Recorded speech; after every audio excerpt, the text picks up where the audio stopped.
Hi guys, welcome to your channel Verma Tutorials. Here I am Vikas Kumar Batwal. You are watching top 10 daily current affairs, which is very important for the all competitive examinations, especially Railway Group D, NTPC, and all competitive examinations. So friends, let's start our current affairs before we know the some important news of our country.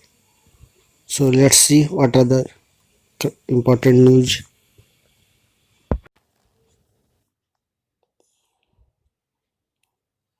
इस बार America में जो भी चुनाव होने वाले हैं नवंबर में, उसमें भारतीय अमेरिकी सांसदों की संख्या बढ़ाने के आसार बहुत ज़्यादा है, जिसमें 5 भारतीय मूल के सांसद अभी हैं अमेरिका में। और वहाँ पे जो भी दोनों पार्टियां हैं, दोनों में भारतीय मूल के सांसदों की संख्या बढ़ाने की कोशिश की जा रही है, ताकि भारतीय मूल जो है अपनी पहचान बना सके और वहाँ अपने चुनाव में अपना योगदान दे सके। इसके साथ ही जस्टिस रमन ने कहा है कि जितने भी जज हैं, यानी चीफ जस्टिस जो है, वरिष्ठ चीफ जस्टिस नहीं बोल सकते, सॉरी, वरिष्ठ न्यायाधीश हैं ये, न्यायमूर्ति एन वी रमन। उन्होंने कहा है कि जितनी भी न्यायपालिका है, सबसे बड़ी ताकत है उसमें जनता का भरोसा है। तो न्यायाधीशों को अपने सिद्धांतों के प्रति अटल रहना चाहिए और बिना दबाव और प्रतिकूलताओं के बावजूद निडर होकर निर्णय लेना चाहिए, ऐसा स्टेटमेंट उन्होंने जारी किया है। इसके साथ ही जियो जो है मात्र 2500 या 3000 में 5G स्मार्टफोन लाने वाली है। जल्द ही आएगी भारतीय बाजारों में। तो आप लोग सब रेडी हो जाओ, क्योंकि बहुत बड़ी न्यूज एक तरह का है आज मिली है, जिससे जो भी छोटे छोटे कस्टमर हैं, जो जिनकी आर्थिक स्थिति अच्छी नहीं है, वो 25-30 हज़ार के मोबाइल नहीं ले सकते हैं, उनके लिए अच्छा जियो प्लेटफॉर्म बनकर उभरा है। और एक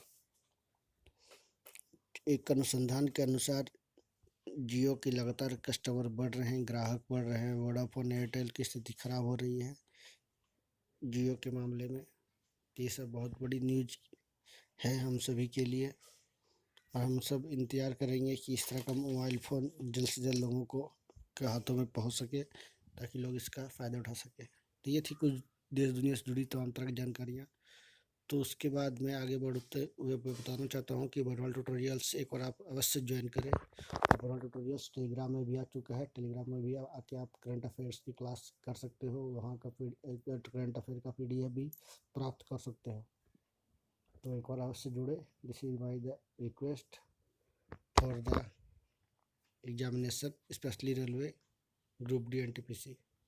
इसके साथ ही आगे बढ़ते हैं, देखते हैं आज की क्लास में क्या है खास। तो सबसे पहले मैं बता दूं कि question of the day as a daily routine, प्रत्येक दिन क्वेश्चन ऑफ द डे दिया जाता है, जिसमें दिन प्रतिदिन की जो भी घटनाएं घटती हैं, उससे महत्वपूर्ण जो करंट अफेयर्स होते हैं, जो एग्जाम से जुड़े होते हैं, उस सवाल को लाया जाता है विश्लेषण के साथ।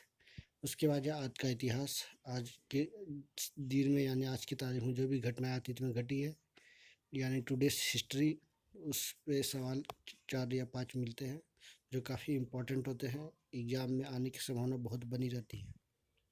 नेक्स्ट मोटिवेशन लाइन, जो हमारे क्लास का गुरु है, तो एक बार ज़रूर देखिए मोटिवेशन लाइन को भी। और top 10 daily current affairs award the states में मैं अभी कंट्री लेकर आ रहा हूँ। ये नया सीरीज है और एशिया के उन छोटे छोटे देशों के बारे में बताने की कोशिश कर रहा हूँ। तो आगे देखते हैं question of the day. Mukesh Ambani नियंत्रित रिलायंस इंडस्ट्री लिमिटेड की टेलीकॉम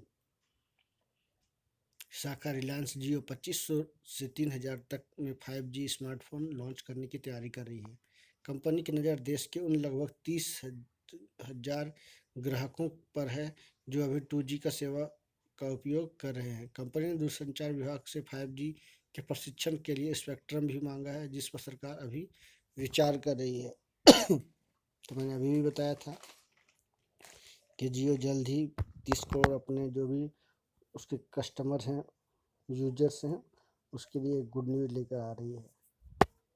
क्योंकि बहुत सारे ऐसे इंडियंस हैं जो 25-30 हज़ार रुपये अफोर्ड नहीं कर पाएंगे 5G के लिए। तो इस तरह से सुविधाएं पहले भी जियो दे चुका है 1500 रुपये में 4G मोबाइल। तो इस तरह से ला करके इंडियन के आशाओं को पूरा कर रहा है। तो हम सब इसके एक बोल सकते हैं कि पक्षधर है, उनके लिए एक हम लोग आभारी रहेंगे कि इस तरह का मोबाइल मैंने पेश किया लोगों के लिए। नेक्स्ट देखते हैं, आज ही के दिन 1872 में दुनिया के सबसे बड़े, यानी आज का इतिहास है, तो आज ही के दिन 1872 में दुनिया के सबसे बड़े सोने का टुकड़ा ब्रिटेन के साउथ वेल्स स्थित स्टार ऑफ होप खदान में पाया गया। इसका कुल वजन 285 किलोग्राम था और इसमें 93.2 किलोग्राम सोना था। तो देख सकते हैं यह अभी तक का सबसे बड़े सोने का टुकड़ा है। आज ही के दिन 1943 में अमेरिकी शोधकर्ता ने एक एंटीबायोटिक दवा तैयार की थी जिसका नाम स्पेक्ट्रोमाइसिन था। यह पहली दवा थी जिससे टीबी का उपचार संभव हुआ। दवा की खोज अल्बर्ट सेठ जी ने की थी। अल्बर्ट सेठ जी, उन्हें 1952 में नोबेल पुरस्कार भी मिला है। आज ही के दिन 1910 में भारतीय अमेरिकी खगोल सुब्रमण्यम चंद्रशेखर का जन्म हुआ था। उन्हें 1983 में नोबेल पुरस्कार मिल गया और वो महान वैज्ञानिक सी वी रमन के रिश्तेदार थे। आगे देखते हैं आज का मोटिवेशन लाइन। अगर एक दिन आप अपने आप पर गर्व करना है तो आज हार मत मानो। ये बहुत ही सुपर लाइन है कि यदि आपको एक दिन अपने आप पर गर्व करना है, प्राउड करना है वन डे, देन आज आपको हार नहीं माननी है, यानी आपको कंटिन्यूअसली अपने लेबर को जारी रखना है और नित प्रतिदिन आपको उसमें बदलाव लाने हैं। क्यों? क्योंकि लगातार जो कंपटीशन का स्तर है वो बढ़ता जा रहा है। आप चाहे बिजनेस में देख लो, आप शिक्षा में देख लो, एजुकेशन में देख लो, जॉब में, करियर में, हर डिपार्टमेंट में लगातार कंपटीशन बढ़ रहे हैं। तो आपको अपना एम्बिशन, गोल को समय के साथ बदलाव करना होगा, एक स्ट्रेटजी के माध्यम से काम करनी होगी। तो ये तो बहुत अच्छे मोटिवेशन लाइन था। नेक्स्ट देखते हैं करंट अफेयर्स में आज क्या क्या है खास। तो सबसे पहले आप फटाफट कॉपी पेंसिल निकाल लो और एक बार लाइक ज़रूर कर लो, साथ ही शेयर भी कर लेना ताकि लोगों को भी मिल सके। तो फटाफट तैयार हो जाइए, आज का पहला करंट अफेयर्स सामने आने वाला है। तो be ready for the current affairs. Bharat का प्रमुख स्टील प्लांट मैथन स्टील के ब्रांड एम्बेसडर द ग्रेट खली को बनाया गया है। द ग्रेट खली पंजाब से हैं और वहाँ पे वो पुलिस विभाग में है और वो एक बहुत बड़े बॉक्सर भी थे, WWE में खेल चुके हैं। तो उनको कोलकाता की एक कंपनी है, प्लांट स्टील प्लांट है मैथन स्टील, उसके ब्रांड एम्बेसडर बनाया गया है। तो बहुत ही इंपॉर्टेंट सवाल है, आप इसको जरूर नोट डाउन कर लो। नेक्स्ट है, फेसबुक और इंस्टाग्राम ने 22 लाख विज्ञापनों को रद्द कर दिया है। तो ऐसे क्यों स्थिति आई है, इसमें साफ बतलाया गया है कि ये सभी जो है इलेक्शन जो चुनाव होने वाले हैं उसी से जुड़े हुए थे। तो इसी को देखते हुए इस तरह का डिसीजन लिया गया है। नेक्स्ट देखते हैं, देश भर में 15 अक्टूबर को राष्ट्रीय सुरक्षा गार्ड का 36वां स्थापना दिवस मनाया गया। तो नेशनल सिक्योरिटी गार्ड वो नेशनल सिक्योरिटी गार्ड है जो हर तरह का चैलेंजेस को लेने में फेस करने के लिए तैयार रहती है। तो ये जो इलेक्शन हो रहे हैं, चुनाव में हो रहे हैं अमेरिका में, उसमें 22 लाख विज्ञापन रद्द किया गया है। उसमें बहुत सारे आरोप लगे हैं। इसी को देखते हुए इस तरह का विज्ञापनों को अस्वीकार किया गया है और ये राष्ट्रपति चुनाव को देखते हुए किया गया है। नेक्स्ट देखते हैं, उत्तर प्रदेश में महिलाओं को सुरक्षा के लिए मिशन शक्ति की शुरुआत की गई है। तो एक डायरेक्टली देखा जाए, क्योंकि ये लगातार उत्तर प्रदेश एक तरह से महिलाओं की सुरक्षा की लिहाज से बहुत ही खराब राज्यों में से गिना जाता है। वहाँ स्थिति बहुत ही महिलाओं की खराब है। इसी को देखते हुए इस तरह का इनिशिएटिव लाया गया है। नेक्स्ट है, अंतरिक्ष यान बेपी कोलंबो है ना, नाम दिया गया है बेपी कोलंबो ने बुध ग्रह पर जाने के लिए शुक्र ग्रह को पार किया है। इतनी लंबी सफ़र किया है और ये बुध ग्रह पर पहुंचने वाला है।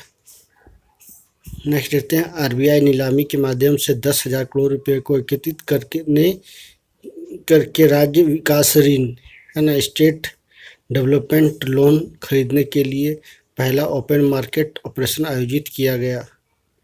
आरबीआई के द्वारा ऐसा पहली बार किया गया है, जिसमें 10,000 करोड़ रुपये को एकत्रित किया जाएगा।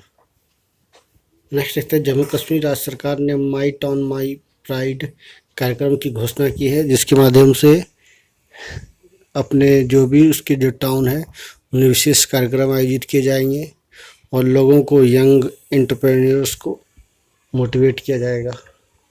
नेक्स्ट देखते हैं, शशि थरूर जो कांग्रेस के जो नेता हैं, दिग्गज नेता शशि थरूर जी के द्वारा द बैटल ऑफ बिलोंगिंग नामक पुस्तक लिखा गया। तो एक बुक जो है बहुत ही फेमस बुक है, इसको ज़रूर याद रखें ताकि एग्ज़ाम में आपको पूछे जाते तो आप आसानी से इसका जवाब दे सको, ये मिस ना हो सके।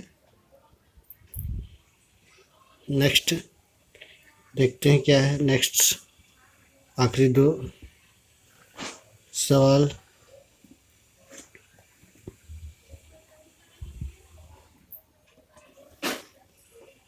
तो अभी लगातार यूजीसी नेट का एग्ज़ाम चल रहे हैं, 21 को भी है, हाल ही में 17 को कॉमर्स का था और जल्दी 1 महीना के अंदर ही यूजीसी नेट का रिजल्ट भी आ जाएगा, दिसंबर का फर्स्ट वीक या नवंबर का लास्ट वीक में।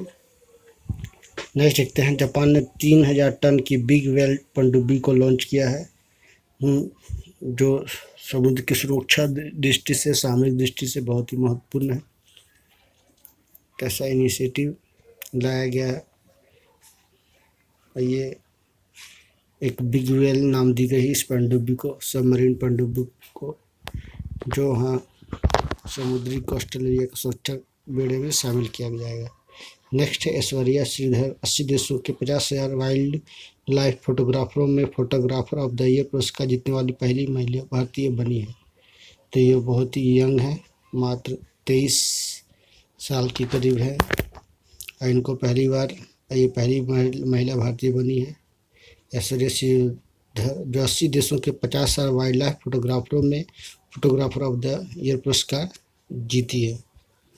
तो इस तरह से जीतने से एक मोटिवेशन, एक प्रेरणा मिलती है, तो कुछ बदलाव समाज में लाने को होता है, कुछ डिफरेंट करने का मन करता है, इस तरह से देखकर, है ना। ये थे नेक्स्ट 10 आखिरी सवाल। उसके बाद जानेंगे क्या है आज का कंट्री। सिंगापुर जो है चीन के एक अंदर चलने वाली, बोल सकते हैं कि चीन की देखरेख में चलने वाली एक कंट्री है, जिसमें विश्व के प्रमुख बंदरगाह और व्यापारिक केंद्रों में से एक है। यह दक्षिण एशिया में मलेशिया और इंडोनेशिया के बीच में स्थित है। सिंगापुर यानी सिंहों का पुर, यानी इसमें सिंहों का शहर कहा जाता है। यह पर कई धर्मों में विश्वास रखने वाले विभिन्न देशों की संस्कृति, इतिहास तथा भाषा के लोग एकजुट होकर रहते हैं। मुख्य रूप से यहाँ चीनी और अंग्रेजी दोनों भाषाएं प्रचलित है। आकार में मुंबई से थोड़े छोटे इस देश में बसने वाली करीब 35 लाख की आबादी चीनी, मलय और 8% भारतीय लोग रहते हैं। आधुनिक सिंगापुर दक्षिण एशिया, पूर्व एशिया में निकोबार द्वीप समूह से लगभग 1500 किलोमीटर दूर एक छोटा, सुंदर, विकसित देश।